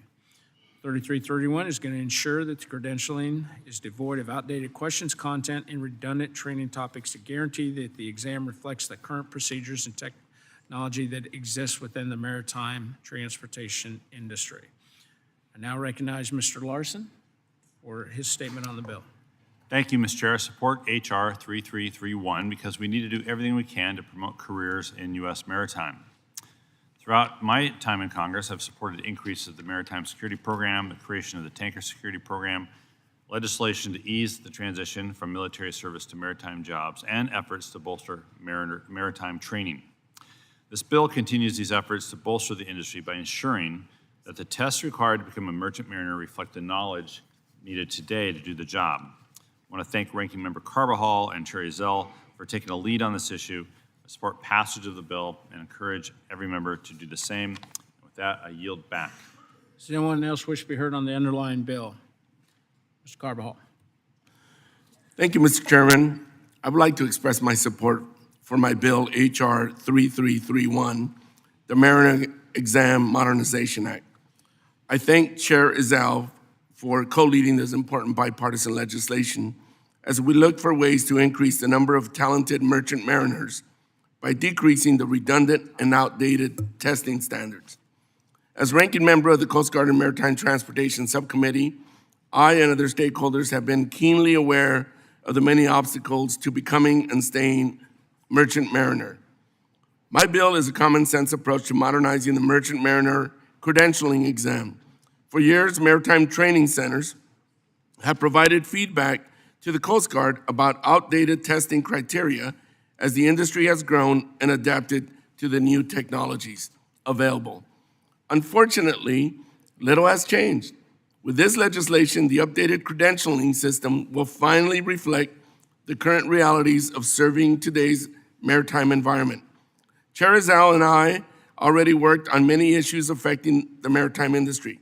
We must proceed on all fronts in order to regain American maritime dominance to ensure our economic and national security interests. Not only is this bill a bipartisan effort, but the maritime industry is wholly supportive. Several industry partners have provided support for my bill, including the USA Maritime Unions, the Navy League, and the Consortium of State Maritime Academies, and many others.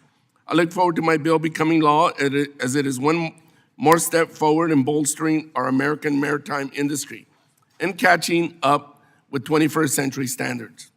Mr. Chair, I yield back. Mr. Perry. Thanks, Mr. Chairman. feeling better about my situation with the ranking member at this moment because I'm going to oppose this.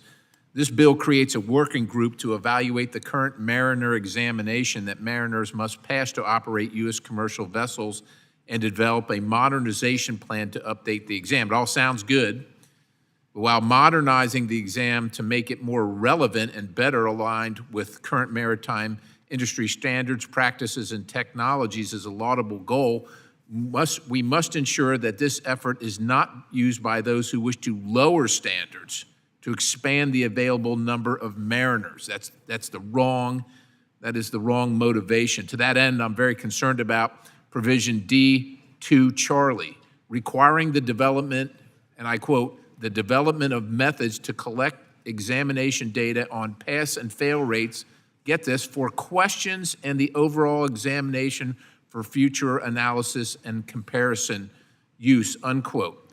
This analysis has the potential to be used by those who seek to lower standards by eliminating the difficult questions from the test and ensuring it becomes easier to pass.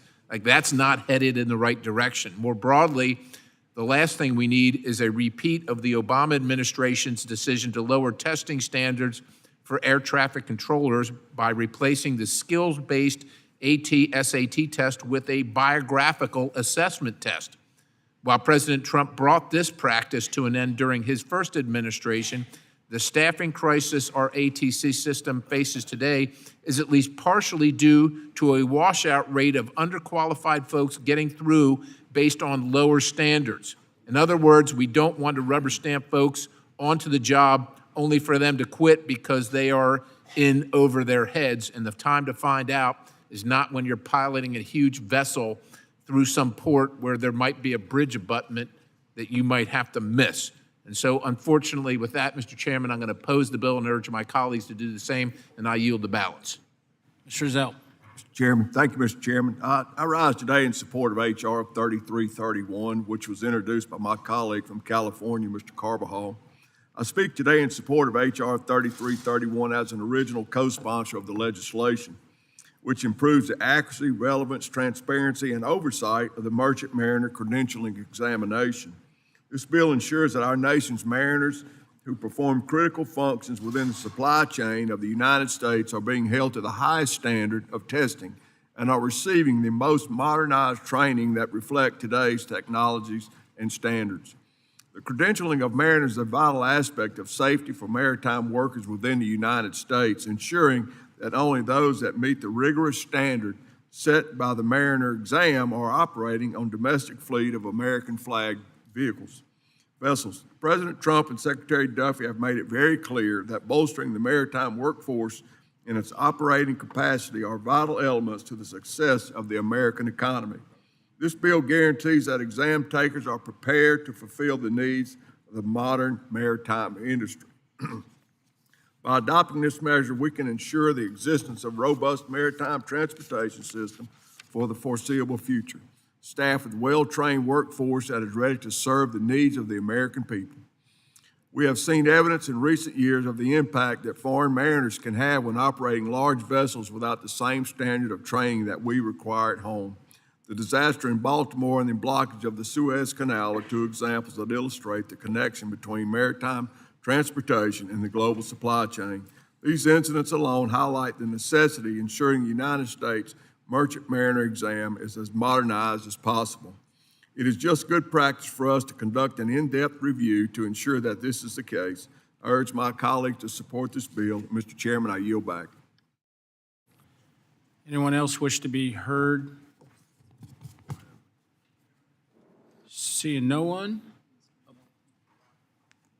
Lamafa.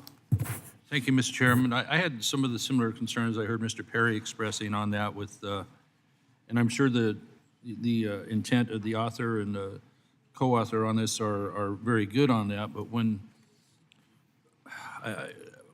to what criteria will a working group or others be seeking to modernize topics and core competencies, outdated topics, things like that? And I'd be happy to yield time to Mr. Zell if you wish to drill down a little bit more on that. I'll stand by my statement.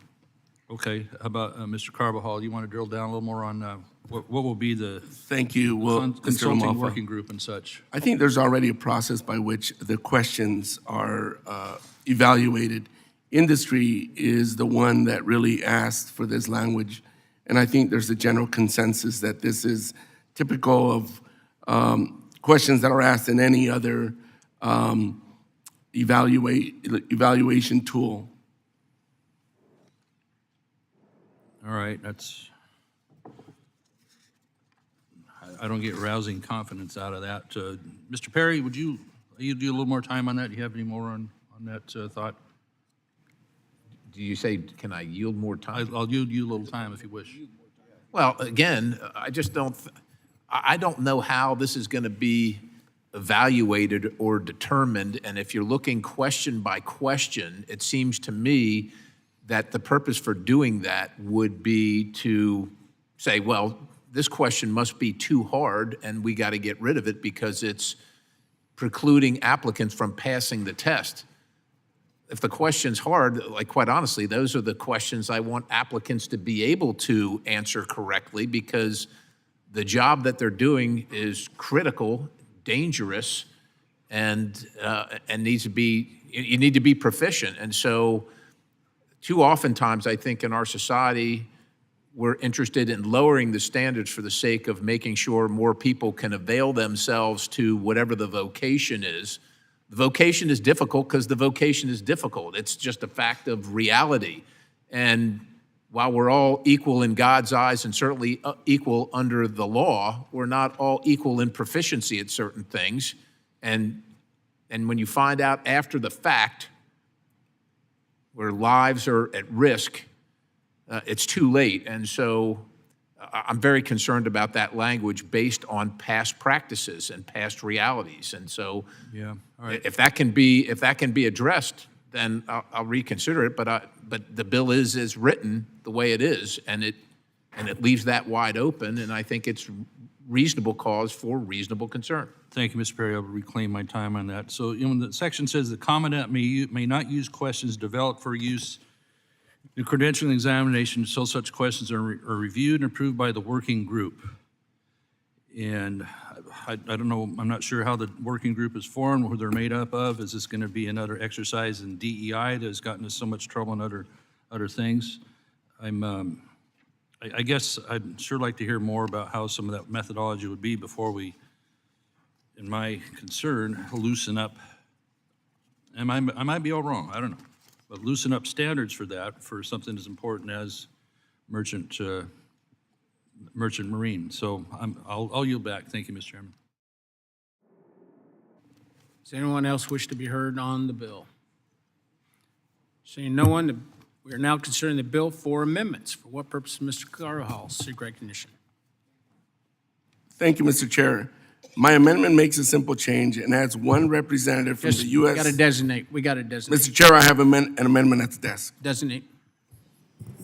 An amendment to H.R. 3331 offered by Mr. Carbajal of California, number 034. Without objection, the amendment will be considered as read. Salute, you're recognized for 5 minutes. Thank you, Mr. Chair. My amendment makes a simple change and adds one representative from the U.S. Merchant Marine Academy to the working group. I ask my colleagues to support this amendment. With that, I yield back, Mr. Chair. Do the other members wish to be recognized on the amendment? It's a technical amendment. Seeing no one, are there any amendments to the amendment? Seeing none, the question is now on the amendment. All those in favor signify by saying aye. Aye. All opposed signify by saying nay. The ayes have it. The amendment is agreed to. Are there any other amendments to H.R. 3031? Seeing none, we will now proceed to final passage of legislation. The question is now on the adoption and favorable reporting of H.R. 3031. All those in favor signify by saying aye. Aye. All opposed signify by saying nay. In the opinion of the chair, the ayes have it. Mr. Chairman, I request a recorded vote. The gentleman requested a recorded vote as previously announced pursuant to Committee Rule 6F. Further proceedings on the question are postponed. While we're waiting on members to get up here to vote, I want to take just a moment to recognize somebody who has been with me every step of the way since I first became the Republican leader of this committee 6.5 years ago. And this is someone who's made a tremendous impact on this committee throughout that time. So it's my staff director, Jack Ruddy, who's sitting next to me. Jack is leaving the Hill this week after 15 years. I wasn't sure he would ever make it this far. Jack started out in my office as an intern, and then he came back for another internship, and then another, and then another. He did that 5 times. No matter how hard I tried, I couldn't get rid of this guy. But I'm incredibly thank you that he kept coming back, because my congressional office and then my committee, they have benefited greatly from his public service and his dedication and expertise. After serving as my legislative director in my congressional office, Jack has been with me at the T&I committee since 2019. First, he served as a Republican deputy staff director, and since, since 2022, he has led my T&I team as the full staff director. I've served on T&I since I first came to Congress in 2001, and I've seen a number of very excellent staff on this committee on both sides of the aisle. And I can tell you that Jack ranks among the very best of them. And over the years, he's played a very integral role in shepherding through this committee and through Congress many of our legislative priorities, my legislative priorities, that's going to improve America's transportation network and to build on our infrastructure. This includes aviation safety legislation, multiple WRDA bills, Coast Guard reauthorizations, public buildings and federal office space reforms, pipeline safety authorization. That's just to name a few things. He's also been my right-hand person for some of my proudest accomplishments, one of my proudest accomplishments in Congress, and that's the bipartisan FAA Reauthorization Act that we passed last year. Now, maybe we could have passed that bill without him. I guess we'll never know that for sure. But I am, without a doubt, extremely glad that I had Jack at the stick for that legislation. Everybody knows how important it is to our success to have good staff. And it takes hard work, skill, and extensive knowledge and a deep understanding of the legislative dynamics to develop legislation, to build a consensus, and see it through to the end of the legislative process. And Jack has all of those qualities. But it takes sacrifice, and I do want to mention and thank his wife, Paige, and their 2 boys, Joel and Barrett, for their countless hours and days and nights and weekends that they have sacrificed so that Jack could help ensure that this would be the very best committee in Congress. And finally, I want to say that anybody who has ever worked for Jack knows that he is fair, he's pragmatic, and he knows how to get the job done. And he's proven that over and over and over and over again. But speaking from my own personal experience, the most important thing that anyone who's ever worked with Jack knows that he's just simply a true friend. And I'm going to miss him. Our staff is going to miss him. This committee is going to miss him. And I wish him and his family the very best as he moves forward in his new chapter, in his career, in his life. So thanks, Jack, for everything that you've done.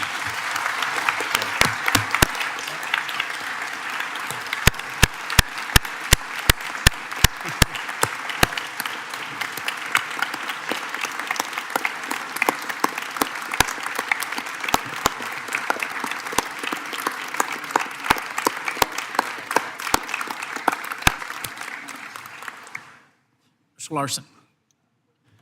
Mr. Chair, first off, I want to thank Subcommittee Chair Perry for calling for a recorded vote so that we could all be here to thank Jack for his service to the committee.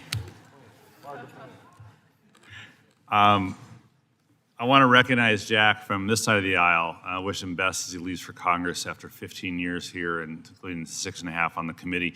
During his time as staff director, 2.5 years of which I've been the ranking member, T&I has passed impactful bipartisan bills that have moved the ball on a number of issues. And from our work on the FAA reauthorization last year to WRDA 2024 and multiple WRDA bills, including the first reauthorization of the EDA in more than 15 years. Jack has been a trusted partner, an effective negotiator, a worthy adversary for our staff as well. And even when we disagreed, Jack was never disagreeable.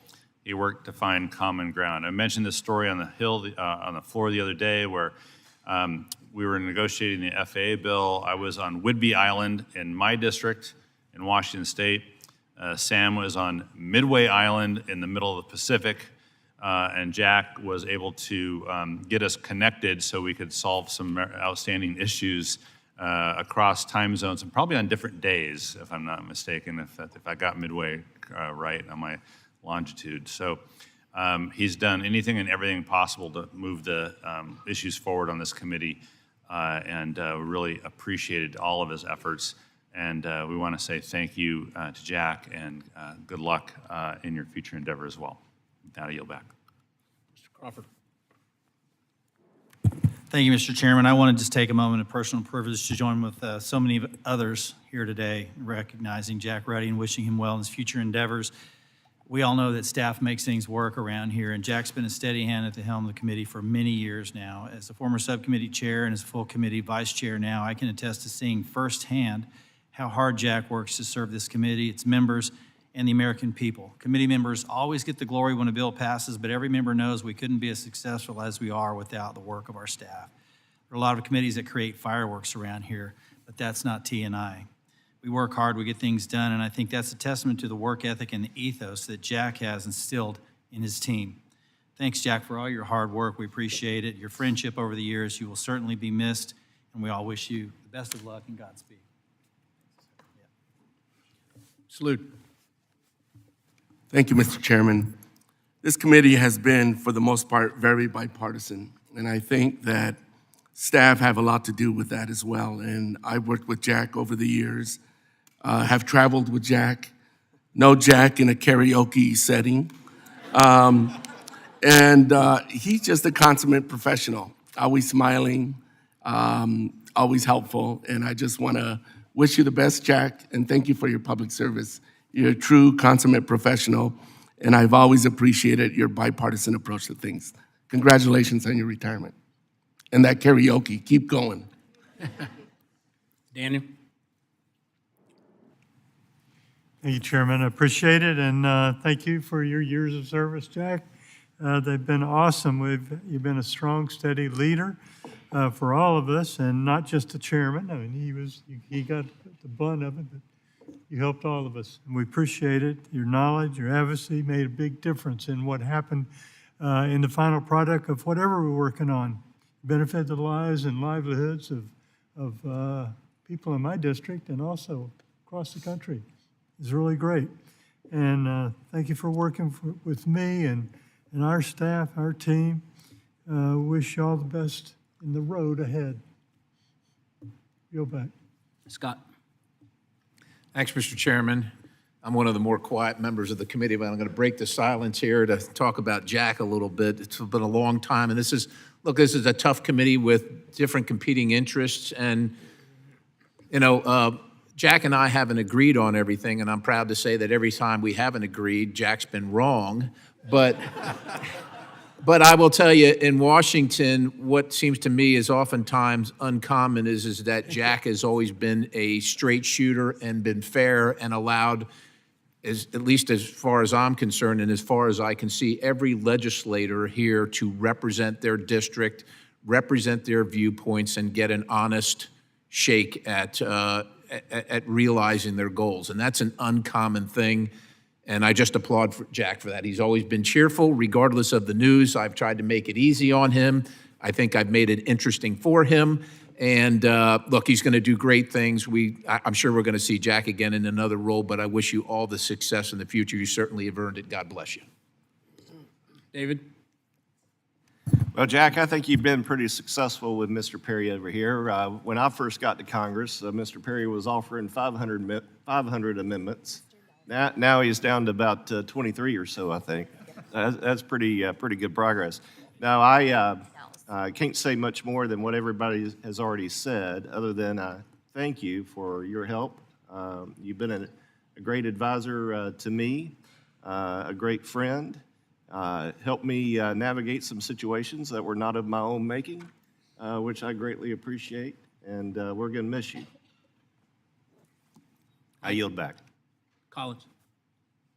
Thank you, Mr. Chairman. You know, looking at Jack, I can understand why you made him intern 5 years, 5 times. No, I'm joking, man. It's but I did want to weigh in and say thank you for what you've done for the committee. Not to inflate Perry's ego anymore, but he was hitting the nail on the head. You've always been transparent, very professional, and you know, accessible, knowledgeable, and understanding in what we've talked about and in the areas that we've had discussions on. So congratulations. Good luck out there in the future, and we can never help you with anything. You just let me know. I yield back. Mike.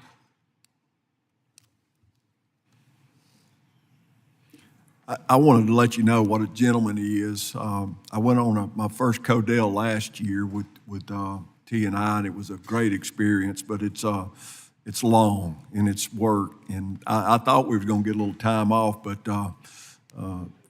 Jack and others had different plans for us. But what I'd like to say on our way back, I mean, I was totally exhausted, tired, wore out like everybody else. My wife was with me, and we had all that luggage and all those gifts that we had to buy while over there. And as we got back, our ride was unable to come pick us up, adding how tired we were and everything. I looked at Jack, who was trying to hurriedly get to go pick his child up from school, and I said, "Bud, can you give us a ride?" And without hesitation, absolutely, no questions asked, just volunteered, put his own self-interest aside, and that's just what kind of man he is. And I just want to say thank you for your kindness and for your support of this committee, and especially when we have good donuts, which is cop food, and so I hope your predecessor understands we need donuts. Anybody else? Well, congratulations, Jack. And as I've always told him, money's in the hallway. It's not in the chamber, or in this case, the hearing room. So I'm sure he's going to go on to bigger and better things, and I'm sure you'll see more of him around in the future. So with that, again, thanks, Jack. Thanks for everything. The committee previously postponed proceedings on H.R. 3477, which was agreed to by voice vote. The question is now on favorably reporting H.R. 3477. Previously postponed. Is recorded vote still requested? Is recorded vote still requested? Yes. As a recorded vote is still requested, members will record their votes using the electronic voting system. The chairman will be voting aye. Ranking will be voting aye. Open the board.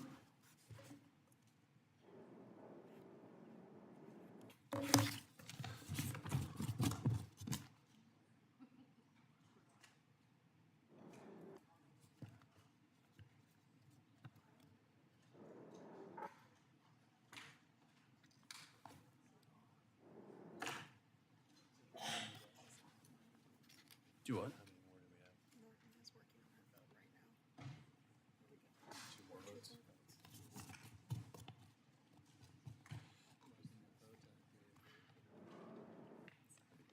Nels and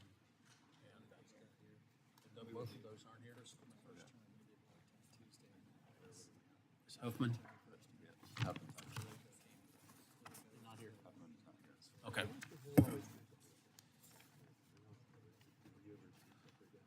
Okay. Close the board. Report the tally.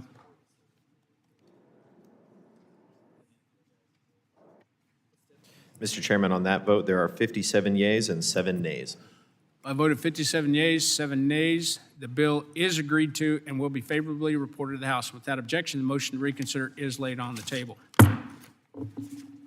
Committee previously postponed proceedings on H.R. 3427, which was agreed to by voice vote. Is a vote still requested? The question is now on favorably reporting H.R. 3427 as amended, which was previously postponed. Okay, Open the board. And the chairman will be voting aye. Ranking will vote aye.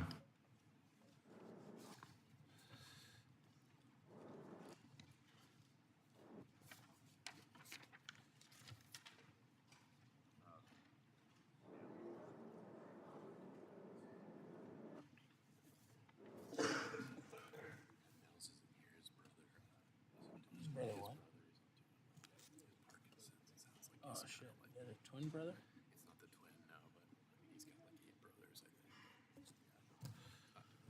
All right, does anyone wish to change their vote? Has everyone voted? I think so. Close the board, report the tally. Mr. Chairman, on that vote, there are 61 yeas and 3 nays. A vote of 61 yeas and 3 nays. The bill is agreed to and will be favorably reported to the House. Without objection, the motion to reconsider is laid on the table. Committee previously postponed proceedings on H.R. 3331 as amended, which was agreed to by voice vote. Question is now on favorably reporting H.R. 3331 as amended. Previously postponed is a recorded vote still requested. It is. The chairman intends to vote aye. Ranking will vote aye. Open the board.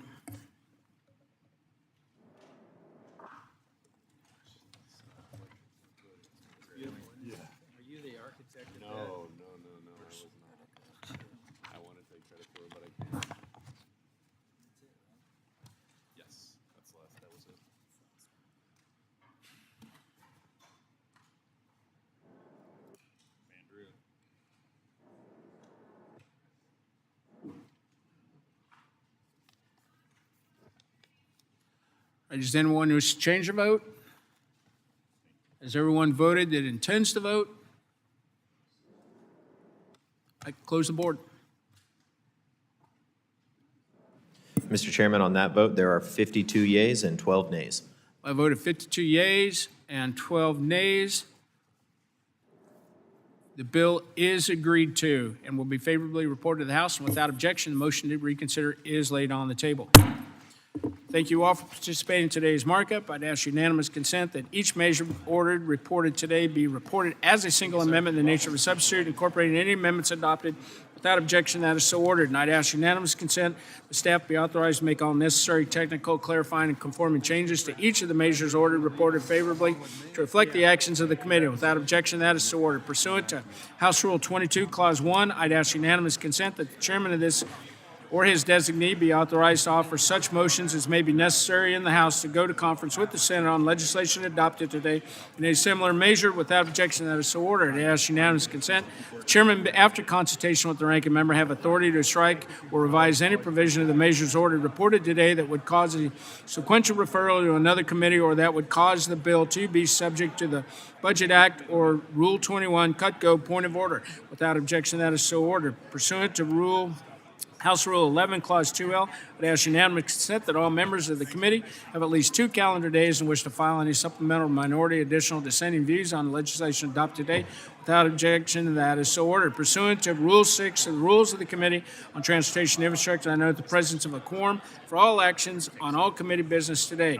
With that, the Committee on Transportation Infrastructure has completed its business, and the committee stands adjourned.